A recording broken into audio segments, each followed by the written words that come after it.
नमस्कार दोस्तों, स्वागत है आप सभी का हमारे YouTube channel books and clips पे। दोस्तों, आज हम बात करने जा रहे हैं the chicken soup for soul की बुक की समरी। तो चलिए दोस्तों, वीडियो को शुरू करने से पहले चैनल को लाइक एंड सब्सक्राइब कर लेते हैं। हम बात करने वाले एक ऐसी पुस्तक के बारे में जिसमें ऐसी सुंदर और वास्तविक कहानियों का चित्रण किया गया है जो आपके हृदय को छूने वाली है। यदि आपको वास्तविक रियल लाइफ से जुड़ी हुई और प्रेरित करने वाली कहानियां पढ़ने का शौक है तो आत्मा के लिए अमृत बुक एक बहुत ही अच्छी पुस्तक है। दोस्तों, आत्मा के लिए अमृत the chicken soup for the soul पुस्तक के लेखक जैक कैनफील्ड और मार्क विक्टर हैंसन हैं, जिन्होंने इस किताब को हजारों घंटे की मेहनत और जी जान लगाकर इस पुस्तक को तैयार किया है। इस पुस्तक में ऐसी वैसी कहानियों का संग्रह नहीं है, बल्कि उन कहानियों का चित्रण किया गया है जो वास्तविक जीवन में घटी हुई है। इसमें सभी कहानियां आपके दिल को छूने वाली और गहरे अर्थ प्रकट करने वाली है। इस पुस्तक में लोगों के साथ घटी वास्तविक घटनाओं को कहानियों के रूप में बहुत ही सुंदर तरीके से बताया गया है। इसमें कुछ कहानियां आपको ज्यादा प्रभावित करेगी, कुछ में आपको गहरा अर्थ छिपा दिखेगा, कुछ को पढ़कर आपकी आंखों में आंसू छलक जाएंगे, कुछ को पक्का आपको हंसी आएगी, कुछ आपको भावुक बना देगी, कुछ सीधे आपके दिल में उतर जाएंगी। सही प्रतिक्रिया कोई नहीं है, आपकी प्रतिक्रिया जैसी भी है सही है, बस प्रतिक्रिया को होने दो। आत्मा के लिए अमृत के बारे में लोगों के विचार। दोस्तों, इस किताब को लेकर बहुत से लोगों ने अपनी राय रखी है, उनमें से कुछ को हम बता रहे हैं। ब्रायन ट्रेसी कहते हैं कि यह एक भावपूर्ण, अद्भुत और प्रेरक पुस्तक है। इसमें ऐसे विचार भरे पड़े हैं जिनका इस्तेमाल करके कोई भी अपने जीवन को बेहतर बना सकता है। इसे पढ़कर इस पर सोचे और बार बार पढ़ते रहे। नेथेनियल ब्रादेन कहते हैं कि कहानियां जीवन मूल्य सिखाने और नई संभावनाओं के दरवाजे खोलने का बहुत ही शक्तिशाली माध्यम है। इस समृद्ध और व्यापक संग्रह में हर एक को कुछ ऐसी कहानियां मिल जाएगी जिन्हें आप दिल में संजोकर रखना चाहेंगे और दूसरों को सुनाना चाहेंगे। रोबिन लीच कहते हैं कि सैकड़ों अमीर और मशहूर व्यक्तियों के इंटरव्यू लेने के बाद मैं ये बात जान चुका हूं कि दौलत और शोहरत मिलने से ही इंसान सुखी नहीं हो जाता है, सुख तो भीतर से आता है। मैं जेब में 10 लाख डॉलर रखने की बजाय दिल में 10 लाख मुस्कानें ज्यादा रखना पसंद करूंगा। आत्मा के लिए अमृत दिल में 10 लाख मुस्कानें रखने में आपकी मदद करेगी। डॉन स्टील कहते हैं कि कितनी बढ़िया पुस्तक है। जैक कैनफील्ड और मार्क विक्टर हैंसन की पुस्तक मुझे वैसी ही लगी जैसी मेरी दादी का बनाया चिकन सूप लगता था। ये पोषक भी है और स्वादिष्ट भी। जब भी मुझे प्रेम की जरूरत होगी मैं इसका इस्तेमाल करूंगा। दोस्तों, इस किताब में लगभग 101 कहानियां हैं। यहाँ पर उन सारी कहानियों की मुख्य थीम की समरी दी गई है। अब तो इस किताब की पूरी सीरीज ही आ चुकी है, तो चलिए देखते हैं वीडियो में कौन सी 101 कहानियां हैं। 1. Romantic relationships. जैसे ही प्यूबर्टी आती है लोग रोमांटिक चीजों के बारे में सोचने लगते हैं। उस समय का प्यार बहुत ही स्ट्रांग होता है, लेकिन अक्सर टूट जाता है। उस समय लोग बहुत स्ट्रेस में चले जाते हैं कि उनकी पहला प्यार आदमी कभी नहीं भूलता। लेकिन ऐसे समय में हमें किताबों का सहारा लेना चाहिए। अच्छी किताबें हमें स्ट्रेस मैनेजमेंट में मदद करती हैं। इसके अलावा लाइफ में बड़े गोल्स बनाने चाहिए। अगर हम अच्छा कैरियर बनाने पर ध्यान देंगे तो हमें ब्रेकअप आदि के दर्द को भूलने में मदद मिलती है। ज्यादा प्रॉब्लम होने पर किसी मेंटर या थेरेपिस्ट से हेल्प लेनी चाहिए। 2. फ्रेंडशिप। हमें कुछ अच्छे फ्रेंड्स बनाने चाहिए, ऐसे फ्रेंड्स जिनसे हम दिल की हर बात शेयर कर सकें। अच्छा फ्रेंड ढूंढने में थोड़ा टाइम स्पेंड करना चाहिए। सबसे अच्छा फ्रेंड वही होता है जिसमें कॉमन इंटरेस्ट होते हैं, लेकिन बेस्ट फ्रेंड जरूरी नहीं है कि आपकी हर बात से एग्री करे। इसलिए इस चीज के लिए भी तैयार रहें। उसकी स्ट्रेंथ्स के लिए इसकी तारीफ करें, लेकिन उसकी वीकनेस के लिए उसे क्रिटिसाइज न करें, बल्कि उसकी हेल्प करें। इसमें कुछ भी बुरा नहीं है। थेरेपिस्ट को इन चीजों का एक्सपीरियंस और ट्रेनिंग होती है। अच्छा फ्रेंड सर्कल होने से आपका स्ट्रेस दूर रहता है। फ्रेंड्स आपकी प्रॉब्लम सॉल्व करने में भी हेल्प करते रहते हैं। 3. सुसाइड। बहुत से लोग लगातार स्ट्रेस में रहने के कारण डिप्रेशन में चले जाते हैं और उससे उबर ही नहीं पाते। उन्हें लाइफ इतनी पेनफुल लगने लगती है कि वे अपनी जिंदगी ही खत्म कर लेते हैं। ऐसा इसलिए भी होता है कि हम हमेशा दूसरों की फिक्र करते रहते हैं।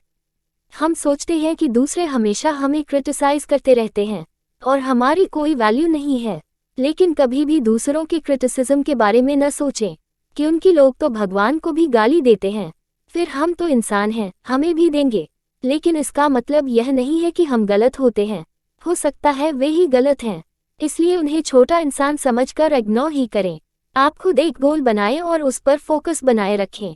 गोल का मतलब कोई एकेडमिक एक्सेलेंस आदि नहीं होना चाहिए, बल्कि यह सोचें कि आप समाज की अपने स्तर पर कैसे हेल्प कर सकते हैं। जैसे कहीं किसी झुग्गी में कोई बच्चा भूखा होगा, क्या आप उसके लिए 2 ब्रेड या बिस्किट का पैकेट दे सकते हैं? ऐसे गोल्स हमें आत्मविश्वास से भरते हैं और हमें सच्ची खुशी का भी एहसास करवाते हैं। गाड़ी बंगले के गोल असली गोल ही नहीं होते, वे सिर्फ हमारे स्ट्रेस का कारण बनते हैं। उनके लिए इंसान इतनी जद्दोजहद कर रहा है कि जीना भी भूल जाता है।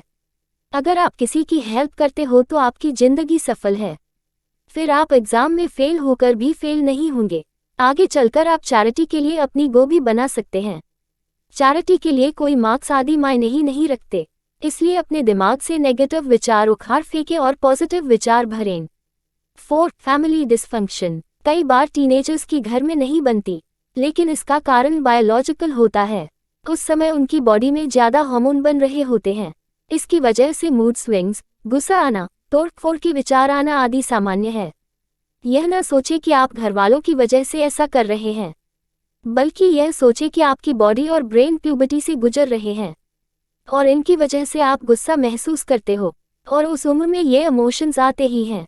ऐसा ज्ञान हो जाने से ही आप खुद पर काबू रखने लगेंगे। दूसरा, आप एक्सरसाइज और गेम्स से अपनी एक्स्ट्रा एनर्जी को रिलीज करते रहें। टीनेजर्स में अत्यधिक एनर्जी होती है और उसे सही दिशा में लगाएं।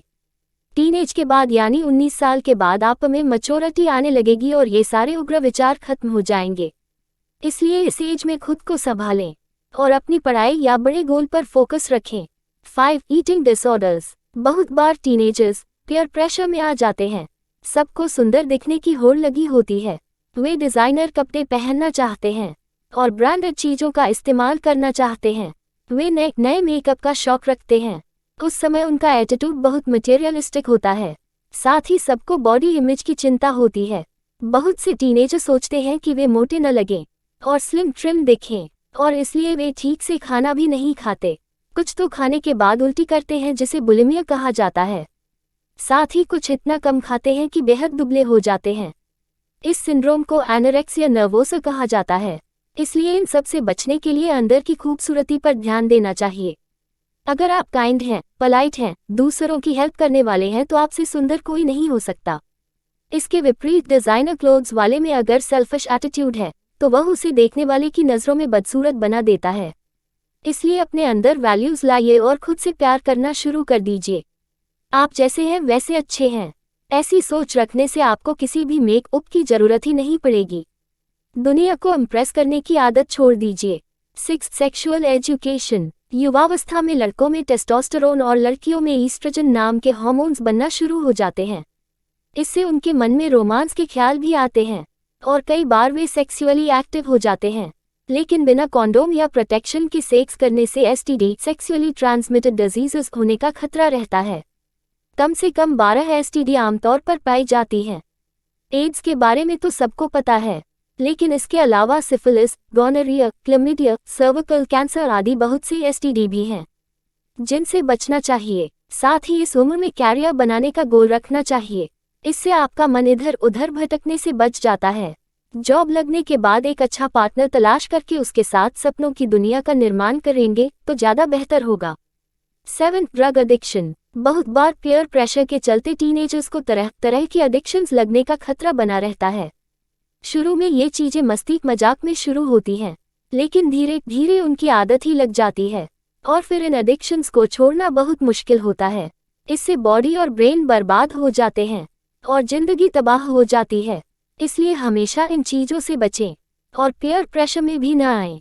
अक्सर आपके दोस्त ये चीज़ें बोलते हैं, तू कभी मर्द नहीं बन पाएगा, शराब पीना मर्दानगी की निशानी है, हम तुझे अपने इनर सर्कल में शामिल नहीं करेंगे, जिंदगी जीने के लिए है, खतरों से खेलना सीखो। लेकिन यह बातें आपको उकसाने के लिए की जाती हैं। जो टीनेजर इन बातों को सुनकर भी अनसुना करने की हिम्मत रखता है वह असली मर्द है, क्योंकि सच में तो वही समझदार होगा। दूसरों के उकसाने से ड्रग्स लेने वाला कभी मर्द नहीं हो सकता, बल्कि बेवकूफ़ी माना जाएगा।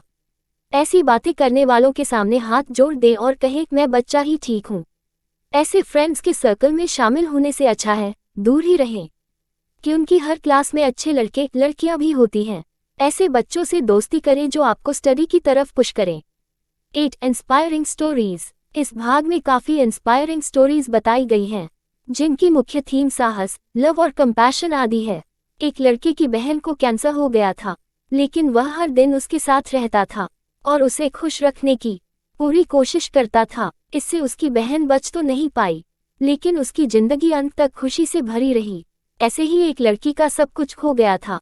वो एक डांसर बनना चाहती थी, लेकिन एक कार एक्सीडेंट में उसकी बैकबोन डैमेज हो गई और वो चलने लायक नहीं रही।